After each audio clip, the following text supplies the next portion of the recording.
Hola, hola. Hola, Vicente. Ahí está. ¿Ahí me escuchan? ¿Sí? Ya, perfecto. Eh, Empieza entonces, ¿no? Sebas, Migue, ¿me dime. escuchás? ¿Sí? Bueno, acá estoy. Dale, empieza entonces. Bueno, dale. Bueno, el aparato urinario en pediatría es una breve revisión. Em, Voy a hablar un poco del desarrollo embrionario renal. Hay unos primordios que es el pronefro, que bueno, no está en esta imagen, pero que luego involucionan alrededor de la tercera o cuarta semana. Luego continúa el mesonefro que vemos aquí. Sí se ve mi mouse, ¿no? Sí, se ve, se ve. Que luego también involucionan, pero bueno, la única función es que va a determinar la línea por donde van a ascender el, el riñón, son el metanefro. Del metanefro se va a desarrollar el riñón verdadero.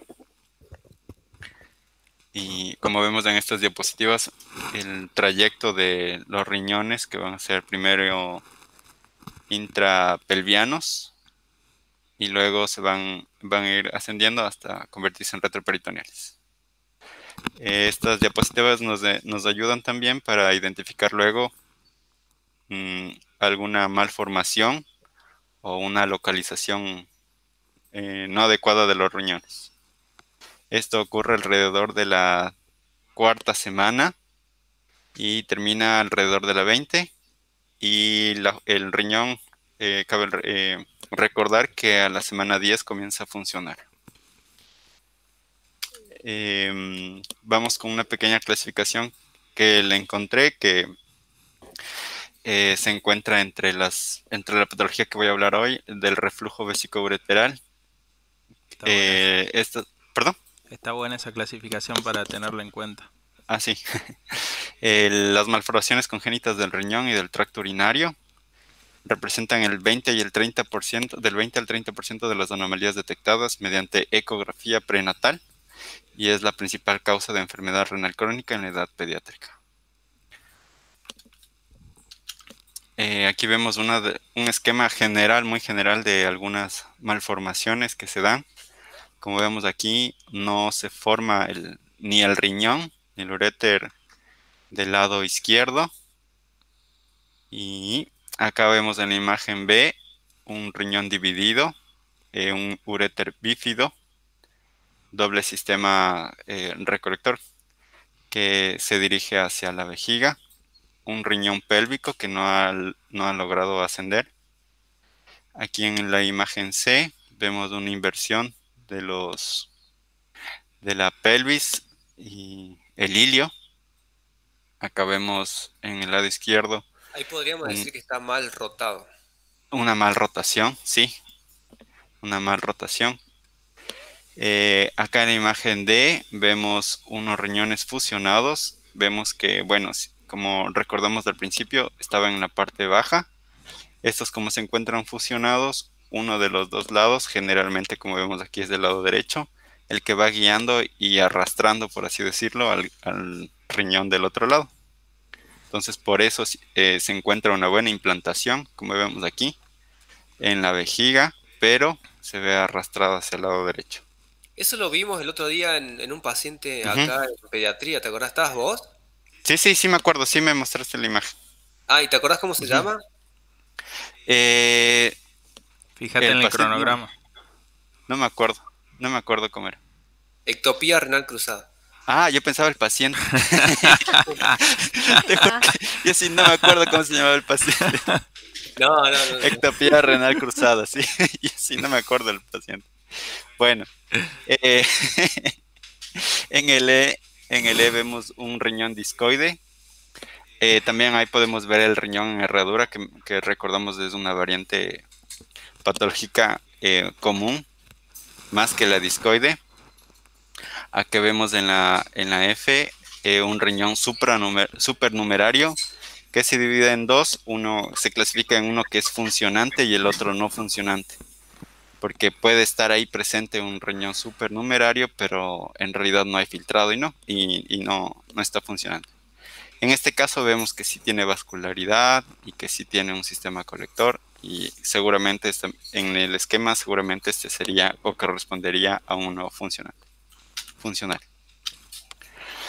Bueno, vemos que para poder visualizar el riñón y todas las patologías encontramos varios estudios, entre ellos la cistouretrografía miccional, donde ocupamos los rayos X y insertamos un material de contraste, y con la fluoroscopía nos identificamos durante todas las estructuras y vemos el comportamiento del flujo. La urografía intravenosa ocupamos, como su nombre lo dice, un contraste intravenoso y vemos, gracias al filtrado del riñón, cómo se comporta el contraste y al paso de los uretres hasta la vejiga y la uretra. El renograma, que corresponde a la medicina nuclear, se introduce un contraste intravenoso, un radionúclido, el cual le va a hacer al riñón radioactivo, y mediante la captación de esto se van a formar imágenes. El estudio de elección, bueno, si encontramos o vemos algún tipo de las indicaciones que ya voy a mostrar, el primer examen que se debe realizar, y esto lo subrayo en rojo, es la ecografía. Entonces, cuando tenemos una ecografía donde vemos alguna anormalidad, algo estructural, urológico de relevancia, entonces ahí enviamos a realizar una cistouretrografía, donde podemos encontrar el reflujo vesicoureteral y bueno, y otras causas de dilatación del tracto superior. Si se confirma el reflujo vesicoureteral, se puede realizar un seguimiento con cistografía nuclear o cistosonografía con realce por eco. Y si no tenemos reflujo vesicoureteral, el renograma nuclear es la prueba primaria para diferenciar entre las patologías de megauretero obstruido y el no obstruido. Falta algo más. La gammagrafía renal nos ayuda a ver los problemas que pueden darse por este reflujo vesicoureteral, como es la pielonefritis y la cicatrización renal, que son las principales consecuencias del reflujo vesicoureteral. ¿Y cómo se vería en la gammagrafía las cicatrices renales? En la gammagrafía, no consulté eso, la verdad, y no encontré eso. Como me enfoqué más en la cistouretrografía y el reflujo vesicoureteral, la verdad no consulté. Bueno, sigamos. Solo encontré este detalle. No sé si tú nos puedes ayudar en eso, mejor. Y son como áreas hipocaptantes. No van a captar, son como pérdidas de parénquima. O sea, aquí más o menos sería una pérdida de captación, o en el polo. Ok. Listo. Gracias. Hay otros estudios como la tomografía computarizada y la resonancia, que nos ayuda a visualizar mejor la estructura, la morfología de la estructura renal. Y la renografía con diuresis es una de las herramientas diagnósticas más importantes en la evaluación de los recién nacidos con hidrouretronefrosis.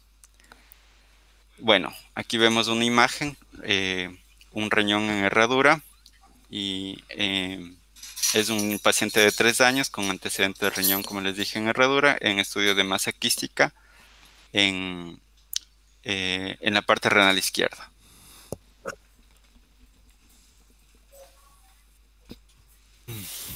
Bueno, de la cistouretrografía, algunos antecedentes se desarrollan en el año 1903, donde utilizaron aire como medio de contraste. En 1906 utilizan plata coloidal, y ahora en la actualidad usamos otro tipo de contrastes que ya vamos a ver.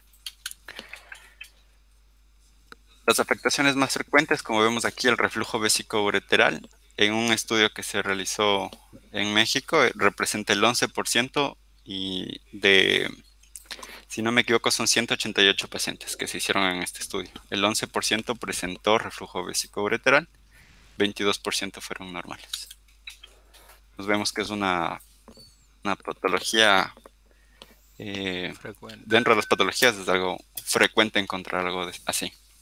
Las indicaciones más frecuentes para realizar este estudio, según la Sociedad de Radiología Pediátrica y el Colegio Americano de Radiología, es las infecciones urinarias, obstrucción urinaria, disuria, micción disfuncional, hidronefrosis, traumatismos, incontinencia, sospecha de anomalías congénitas de vías urinarias y evaluación postquirúrgica del tracto urinario. En eso quedábamos, ¿te acuerdas, Sebas, que hablábamos de las infecciones urinarias? Yo te decía que era a la segunda vez que tengan una infección urinaria. Bueno, Sí. en lo que consulté, pues tenías tu razón. Es a la primera infección urinaria bien documentada. Bueno, después vamos a ver eso. Más o menos para ubicarnos, la uretra masculina se divide en una anterior y posterior. Dividido de estas dos por el diafragma urogenital, le va a dividir en la parte posterior en una uretra prostática, una membranosa, y la parte anterior en una vulvar y peneana. ¿Cuál es la técnica apropiada para realizar este estudio? Entonces, vamos a empezar desde el contacto que se tiene con los padres, dándole una buena explicación. En caso de ser un menor de edad, se tiene que contar con el consentimiento informado. Si es muy pequeño, bueno, se le explica a los padres, y si ya es un poco más grande y puede entender, se le debería explicar al niño también. De ahí se hace la asepsia, antisepsia, tanto de las manos que realiza el procedimiento como de la zona de interés. Este es un procedimiento fundamental para evitar después algún tipo de infecciones. Luego se debe escoger el calibre y la sonda adecuada. En el caso pediátrico se debe utilizar sondas de alimentación 6 u 8. Se debe usar también en la sonda el lidocaína al 2%. Los niños se introducen hasta la luz de la vejiga y de ahí se fija. El contraste utilizado debe ser un material hidrosoluble a base de yodo. La cantidad de contraste en los niños, aquí tenemos una fórmula que bueno, no la ocupamos mucho nosotros, pero está aquí. O sea, y eso, mayores e iguales a un niño de edad, de un año de edad, perdón, son las de edad en años más 2, todo esto por 30 y nos da en mililitros. Menores de un año de edad, el peso por 7 en mililitros. Si bien nosotros hacemos una dilución que más o menos correspondería a esto, nos fijamos más en cómo se comporta el fluido desde la vejiga sería, y cómo se comporta durante toda la toma de las placas. ¿Qué contraste usamos? Sabri, gracias. Ahí está la Sabri enseñándonos cuál usamos, del Telebrix coronario, el dioxitalámico, el ácido dioxitalámico, que si bien el nombre dice coronario, es perfectamente utilizable en el tracto urinario. De hecho, lo dicen sus especificaciones técnicas. ¿Cuáles son las proyecciones radiográficas que debemos tomar?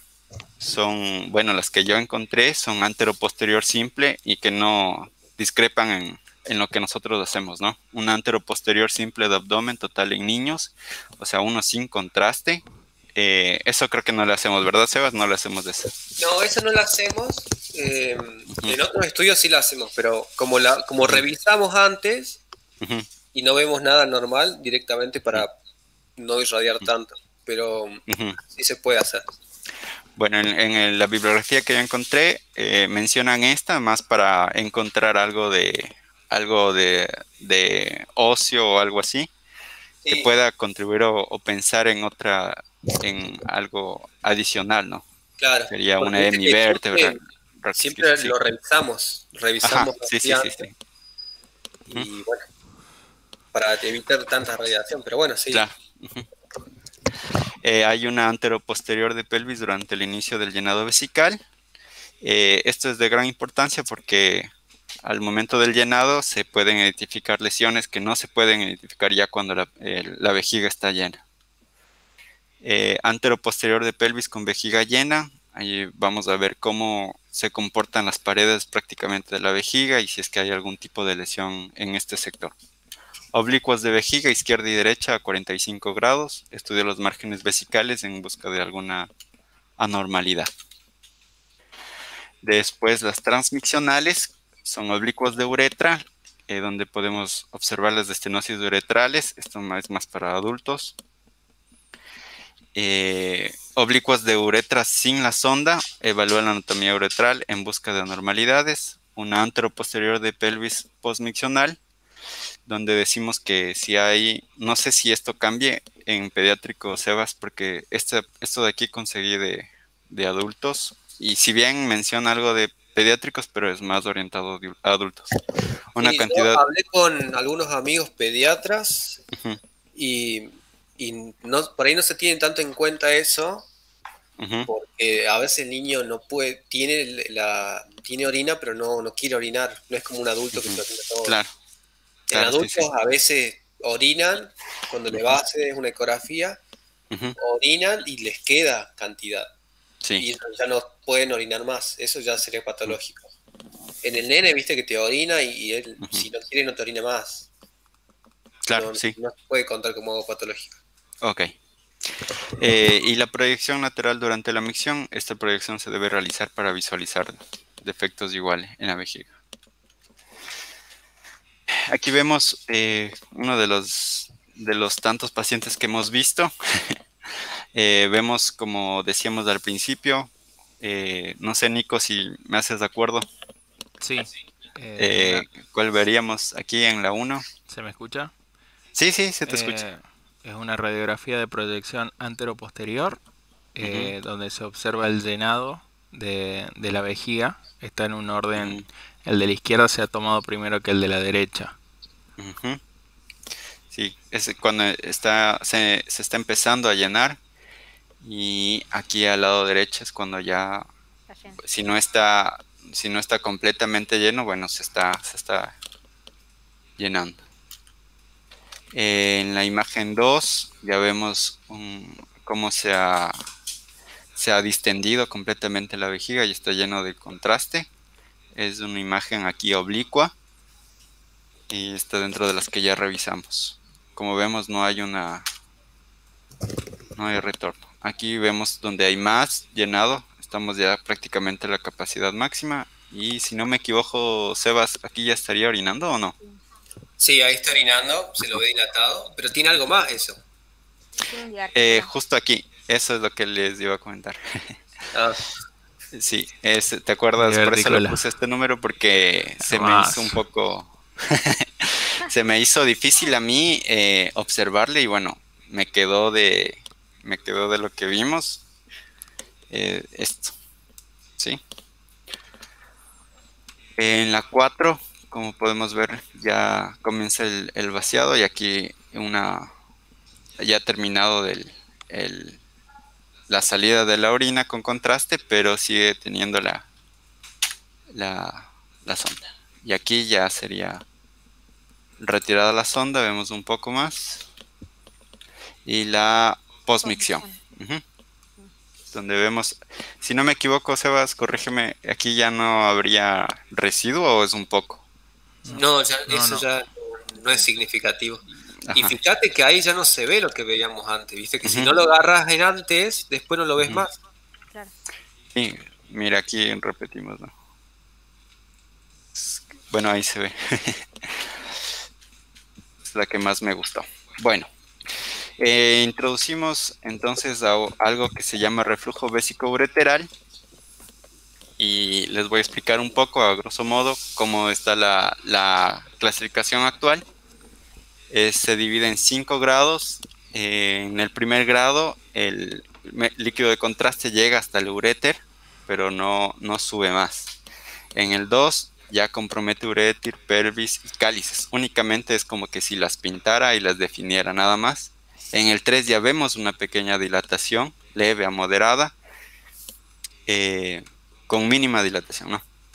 En el 4 ya encontramos más tortuosidad, y los cálices ya pierden su morfología normal, y eso principalmente.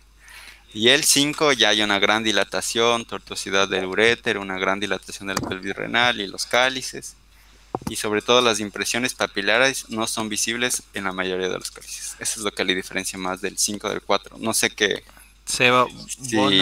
nos habías explicado para diferenciar el 3 y el 4 que la forma de los cálices en una era cóncava y en la otra convexa. ¿Puede ser algo así? Ujú, Sí, esa es la principal diferenciación. ujú. Eh, y bueno, Miguel, ahí averiguaste algo sobre el porqué de la clasificación, o sea, qué sentido tiene darle una clasificación. Bueno, de lo que algo leí es que comienza a regresar prácticamente. Bueno, primero es de las infecciones, ¿no? Y segundo, que bueno, con esto cuando ya regresa tanto y existe una presión en vez de negativa o positiva hacia adentro, comienza a haber una lesión a nivel de las nefronas, donde se podría considerar un, ¿cómo se llama? Eh, no es, se me fue una nefrosis crónica, nefritis sería, ¿no? Se me fue. Hidronefrosis. Una hidronefrosis, bueno, sí, es hidronefrosis, pero insuficiencia renal. Llegaría a ser una insuficiencia renal con el tiempo. Claro, Entonces pero por es ejemplo, importante. en Sí. esa clasificación, Ujú. ¿por qué la clasificamos? O sea, ¿por qué la ponemos uno, 2, 3, 4 y 5? ¿Viste algo de eso? O sea, O sea, eso entendí, de lo que yo ¿qué leí, harías lo que vos? te comento. O ¿Qué sea, harías vos? Porque vos cuando hagas el informe le vas a poner, ujú. sí, porque tiene un reflujo de grado 2. Pero ¿y qué pasa después? O sea, ¿cuál es la conducta con ese paciente? Me dices, ¿qué Claro, No. haríamos? hay mucha diferencia entre poner un 3, un 2, un 3, un 3, un 5. ¿Cuál es la Eh, conducta que tiene un médico, un pediatra, en mm, esa Para Quirúrgica. clasificación? diferenciar si es clínico o quirúrgico. Ok. Claro, ¿cuál es quirúrgico y cuál es con manejo clínico? bueno, de lo que entiendo, hasta el grado 3 se podría Sí. considerar un manejo clínico y del 4 al 5 ya se podría considerar un manejo quirúrgico. ¿A eso te refieres? O, Claro, si vos le pones un 4, un 5, el chico va a reimplantes o ajá, esclerosan los uréteres, ujú, dependiendo de lo que quiera el urólogo pediatra. ujú. Y otra cosa que también te había dicho, te había preguntado otra vez, es ¿La nefrona? ¿qué ¿Eso? parte del riñón daña el reflujo? Eh, yo encontré eso de la nefrona, o qué parte anatómica sería corteza, ¿eso? O Sí, cómo. ¿qué parte anatómica? ¿O Eh, qué parte lo afecta? que daña, de lo que averigüé es los cálices. Primero se dañan los cálices. Se invierten, como dijimos, Claro, y ¿pero en qué eso. parte? No te No, entiendo la no pregunta. dañan todos los cálices de los riñones. ¿En qué polo te refieres? ¿En qué parte del riñón? Porque, o sea, tenés En los reflujo respecto a cálices. los No sé. cálices ¿El Pero del lumen riñón. pericardial? y en el riñón. ¿Qué sector? Eh, no sé, la médula, no sé. Los polos. Bueno. Polos, pero y porque eso tiene una explicación de que en los polos tenemos cálices compuestos. Mm, Entonces, a ver, si tuviera un dibujito te lo haría. En los cálices compuestos, cuando pasan de un 3 a un 4, se avalonan y eso hace que haya porque los cálices compuestos están en los polos. ok. Entonces se avalonan y producen las cicatrices en los polos. Deja Y ver si eso consigo a la una. larga lleva a un trasplante renal si sigue progresando. Mm, Por eso es tan importante el reflujo. claro. Deja ver si consigo una imagen para poder eh, visualizar. Bueno, no. Bueno, será mejor creo que baje. Copiar, deja ver si puedo. Bueno, después bajo entonces a que me guíes un poco, Sebas. Dale, sigamos entonces. Aquí vemos una imagen, es un eco aquí en la vejiga y aquí están los uréteres, ¿no? Aquí vemos dilatación. Y en el lado B vemos el estudio que le realizaron. Aquí vemos la vejiga completamente llena y aquí ya está el reflujo. Entonces, por las características, Nati, ¿me puedes ayudar? ¿Cuál crees que sea este? Para mí es un grado 3. Ujú, Sí, porque 4 todavía no llega a ser tan ujú, tortuoso, digamos, los uretes. ujú. Sí, es un grado 3. Aquí vemos un poco más de esquemático. En el grado 1, perdón. Uy. En el grado 1 no se llega, el reflujo no llega hasta la parte renal. En el 2 ya se dibuja todo lo del cáliz mayor, cáliz menor, la pelvis. En el grado 3, como vemos, ya hay la dilatación, como mencionaba Nati, pero vemos que todavía siguen convexos, serían. En el grado 4 ya vemos cómo se cambian de morfología y se convierten más en cóncavos y comienza ya a existir más la tortuosidad. En el 5 es completamente tortuoso y se pierde Claro. completamente la tortuoso y dilatado, más dilatado que el cuarto, y se pierde completamente la forma. Es cóncavo. Fíjate Aquí que ahí vemos un se poco tiene adelgazada la corteza. Eso también es un criterio. y sí, Ah, adelgazamiento de la corteza. Aquí vemos una corteza más amplia y aquí Sería va un 2-1. perdiendo. Perdón, no te escuché. Un 2-1 sería, digamos, de corteza y médula, ¿no? La relación. Ah, sí, sí, sí. Ujú. Aquí vemos en imágenes de estudios una dilatación grado 2. Como vemos, si ven aquí está convexo, convexo. Aquí vemos ya la dilatación, este sería un grado 3. Vemos también adicional a esto un doble sistema colector, como vemos aquí y aquí.